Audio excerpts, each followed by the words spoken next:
Hello friends, तो ये है वेस्टवर्ल्ड सीरीज का थर्ड पार्ट। अगर आपने इसके पहले पार्ट्स अभी तक नहीं देखे हैं तो वो भी आप हमारे चैनल पर देख सकते हैं। कमेंट करके हमें जरूर बताइएगा कि आपको ये सीरीज कैसी लगी। तो चलिए शुरू करते हैं।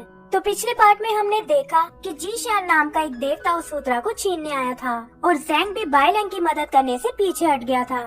लेकिन कुछ तो ऐसा था जिससे जैंग बहुत दुखी था और तभी उसी की स्पिरिट उसे मिलने आती है। वो जैंग से कहती है कि ड्रैगन किंग ने मुझे तुम्हारी पूरी स्टोरी सुनाई थी कि कैसे तुम ही सूत्रा को इंसानी दुनिया में लाए थे, लेकिन उस वक्त मुझे नहीं पता था कि मैं भी उस स्टोरी का एक हिस्सा हूँ। वो उसे अपना नाम बताती है और कहती है कि हमारी पहचान बहुत पुरानी है। जैंग भी सूत्रा के इस रूप को देखकर बहुत हैरान होता है और तब उसे बताती है कि वो भी खुद को हमेशा एक ड्रैगन ही समझती थी, लेकिन देवताओं के अटैक के बाद उसे अपनी सच्चाई का पता चल गया और वो अपने असली फॉर्म में आ गई। जैंग उसे इंसानी दुनिया में लाने के लिए माफी मांगता है और कहता है कि काश मैं तुम्हें यहाँ ना लाया होता। तब उसे कहती है कि इसमें तुम्हारी कोई गलती नहीं है और ड्रैगन किंग और उसकी फैमिली के साथ बिताया वक्त मेरी लाइफ का सबसे अच्छा टाइम था। लेकिन उसे जानती है कि वो हमेशा यहाँ नहीं रह सकती और इसीलिए जैंग से वेस्टर्न पैराडाइज जाने में अपनी मदद करने को कहती है। जैंग को लगता है कि सेल्फिश होने के कारण वो अब इस काम के लायक नहीं है, लेकिन उसे ये सब खुद के लिए करने को कहती है। उधर हम जीशियान को देखते हैं जो अभी भी बाइलैंग से सूत्रा छीनने की कोशिश कर रहा है। वो अपनी पावर किक से उसे खत्म करने की सोचता है, लेकिन देखता है कि जैंग ने बाइलैंग को बचा लिया है। यही हम जैंग का एक फ्लैशबैक देखते हैं जब वो सूत्रा को देवताओं के हवाले करने गया था। उसे मालूम था कि वो गलत कर रहा है, लेकिन अपने डर के कारण वो उस वक्त कुछ नहीं कर पाया और इसी वजह से उसके साथी भी मारे गए थे। तभी से वो इस गिल्ट के साथ जी रहा था और चाहता था कि टाइम में वापस जाकर अपने साथियों की मदद कर सके। उसे लगता है कि शायद यही उसका चांस है जब वो बाइलैंग को बचाकर अपने पापों का प्रायश्चित कर सकता है। जीशियान उसे वहाँ से दूर जाने को कहता है, लेकिन जैंग कहता है कि ये लड़का और सूत्रा अब उसकी प्रोटेक्शन में है। ये सुनकर जीशियान को बहुत गुस्सा आता है और वो उसे देवताओं के आने की धमकी देता है। जैंग कहता है कि बहुत टाइम से मैं इग्नोरेंस की लाइफ जी रहा था, लेकिन इस लड़के ने मेरी आंखें खोल दी हैं। अब मैं देवताओं की असलियत जान चुका हूँ और मेरे होते कोई भी देवता इस सूत्रा को नहीं छीन पाएगा। जीशियान उसे एक बार फिर सोचने को कहता है और बताता है कि वो अकेला देवताओं का मुकाबला नहीं कर सकता। तभी जैंग उसे एक जोरदार पंच मारता है और कहता है कि शायद मेरी खामोशी को तुमने मेरी कमजोरी समझ लिया है। यहाँ पता चलता है कि जैंग कोई नॉर्मल मॉन्क नहीं बल्कि मैजिकल पावर से लैस एक अद्भुत योद्धा है। इस बार जीशियान अपनी पूरी ताकत से हमला करता है, लेकिन जैंग के आगे उसकी एक नहीं चलती। जैंग उसे फाइनल वार्निंग देता है और अपनी रही सही इज्जत बचाने के लिए उसे वहाँ से भागने को कहता है। जीशियान भी जानता है कि खाली हाथ वापस जाने का मतलब है डाइशिटियान की नाराजगी मोल लेना और वो ऐसा करने से मना कर देता है। फिर वो अपनी एक और पावर यूज करने लगता है, लेकिन तभी बाइलैंग को होश आ जाता है। उसे अपने पुराने समय का एक फ्लैशबैक आता है जहां उजी ने अपना नेकलेस पहनाकर उसकी जान बचाई थी और सूत्रा को बचाने के लिए वो खुद ही जीशियान से भिड़ जाता है।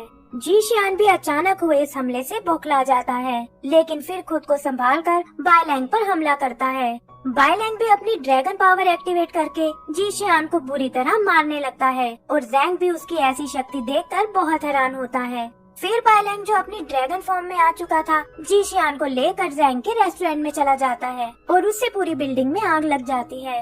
रेस्टोरेंट से लोग बाहर की ओर भागने लगते हैं और जैंग उन्हें जल्दी से यहाँ से कहीं दूर जाने को कहता है। उधर बाइलैंग फिर से इंसानी रूप में आ जाता है और जीशियान से कहता है कि मेरी तुमसे कोई दुश्मनी नहीं है और मैं तो सिर्फ सूत्रा को उसकी सही जगह ले जाना चाहता हूँ। जीशियान कहता है कि तुम सूत्रा की अहमियत को नहीं समझ पाओगे और एक बार फिर उसकी ओर आगे बढ़ने लगता है। तभी एक जलती हुई बीम गिरने से वो फंस जाता है और बाइलैंग से कहता है कि मेरे मरने के बाद और भी लोग तुम्हें रोकने आएंगे और तुम हमेशा सूत्रा को प्रोटेक्ट नहीं कर सकते। बाइलैंग को लगता है कि शायद उसे जीशियान की मदद करनी चाहिए, लेकिन तभी जैंग वहाँ आकर उसे बाहर ले आता है। जीशियान के फाइटर्स भी समझ जाते हैं कि उनका मालिक शायद मारा गया है और वो और जीशियान का डॉग वहाँ से भाग जाते हैं। जैंग भी अपने रेस्टोरेंट की हालत देखकर बहुत परेशान होता है और उसे लगता है कि ये सब बाइलैंग ने जानबूझकर किया है। बाइलैंग उससे माफी मांगता है और जैंग कहता है कि ये उसकी 16 साल की मेहनत थी जो एक ही पल में राख हो गई। फिर वो बताता है कि सूत्रा को यहाँ लाने में उन्हें 10 साल का वक्त लगा था और उसे वापस पहुँचाना उससे भी मुश्किल काम है। उसे डर है कि देवता उनके रास्ते में बहुत रुकावटें डालेंगे, जिससे उनकी जान भी जा सकती है। वो बाइलैंग से पूछता है कि क्या तुम इन सब के लिए तैयार हो, और तब बाइलैंग कहता है कि वो उसी के लिए कुछ भी कर सकता है। जैंग उसे पास ही बने एक टेम्पल में वेट करने को कहता है और खुद कुछ जरूरी काम निपटाने वहीं रुक जाता है। तभी उसके गार्ड्स वहाँ आते हैं और पूछते हैं कि आखिर वो उन्हें छोड़कर कहाँ जा रहा है।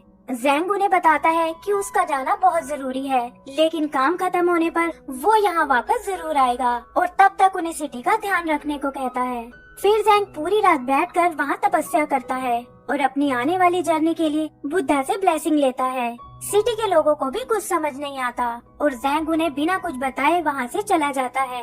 इधर टेम्पल में हम बाइलैंग को देखते हैं जो सूत्रा को हाथ में पकड़े सो रहा है। तभी जैंग वहाँ आता है और कहता है कि अगर तुम इसी तरह सोते रहे तो जल्दी ही देवता यहाँ भी पहुँच जाएंगे। फिर वो उसे अपने साथ टेम्पल में ले जाता है और बाइलैंग देखता है कि वहाँ एक सीक्रेट बेसमेंट है। जैंग बताता है कि यहाँ मैंने वो आइटम्स छुपाई हैं जो पिछली जर्नी में मैं अपने साथ ले गया था, और फिर बाइलैंग को लेकर नीचे आ जाता है। बाइलैंग को वहाँ किसी और की गंध आती है और जैंग बताता है कि तुम सही सोच रहे हो। फिर वो उसे एक ड्रैगन के पास ले जाता है जो दूर के एक सी ड्रैगन का बेटा है और बताता है कि इसका नाम ओजू है। आगे वो बताता है कि ओजू बहुत ही शैतान था और इसीलिए सी ड्रैगन ने इसे किंगडम से बाहर निकाल दिया। कुछ टाइम बाद ये गुआन के हाथ लग गया, जिसने इसे एक घोड़े में बदलकर मेरे साथ वेस्ट की जर्नी पर भेज दिया। लेकिन 10 साल मेरे साथ रहने पर भी इसके अंदर कोई इम्प्रूवमेंट नहीं आई और इसीलिए मैंने इसे बंदी बनाकर रखा है। बाइलैंग देखता है कि ओजू के शरीर में कोई मूवमेंट नहीं है और जैंग उसे ड्रैगन के शरीर में लगी कीलें निकालने को बोलता है। बाइलैंग एक एक करके उन कीलों को बाहर निकाल देता है, लेकिन मुड़कर देखता है कि जैंग उन दोनों से दूर चला गया है। उसे कुछ समझ नहीं आता और तभी ओजू ह्यूमन फॉर्म में आकर उसे पकड़ लेता है। वो जैंग से पूछता है कि मैंने भी सूत्रा लाने में तुम्हारी मदद की थी, तो फिर आखिर तुमने मुझे कैद क्यों किया हुआ है। जैंग उसे बताता है कि तुम्हारे पापों के लिए ये बहुत छोटी सी सजा है, और ये सुनकर ओजू को गुस्सा आ जाता है। फिर वो जैंग से बाइलैंग के बारे में पूछता है और जैंग बताता है कि तुम्हारी तरह ये मेरा नया साथी है। ओजू बाइलैंग को एक तरफ फेंक कर वहाँ से जाने लगता है और जैंग उसे एक बार फिर अपने बुरे कामों के बारे में सोचने को कहता है। ओजू को इन सब से कोई फर्क नहीं पड़ता और वो खुद को आजाद समझकर वहाँ से बाहर चला जाता है। वहाँ उसकी नजर लोगों पर पड़ती है और वो उन्हें तंग करने के लिए ड्रैगन बनकर सिटी की ओर चला जाता है। बाइलैंग उसके जाने से परेशान हो जाता है, लेकिन जैंग कहता है कि उसकी चिंता करने की कोई जरूरत नहीं है और उसे जर्नी के लिए पैकिंग करने को कहता है। बाइलैंग देखता है कि उसके पास कुछ बहुत पुराने स्क्रिप्चर्स हैं और जैंग बताता है कि इनमें डीमंस को कंट्रोल करने के तरीके लिखे हुए हैं, क्योंकि इस जर्नी में हमारा सामना कुछ बहुत ही खतरनाक शैतानों से होने वाला है। तभी बाइलैंग की नजर एक पुराने बॉक्स पर पड़ती है, जिसे खोलने पर उसमें उसे एक गोल्डन बैंड दिखाई देता है।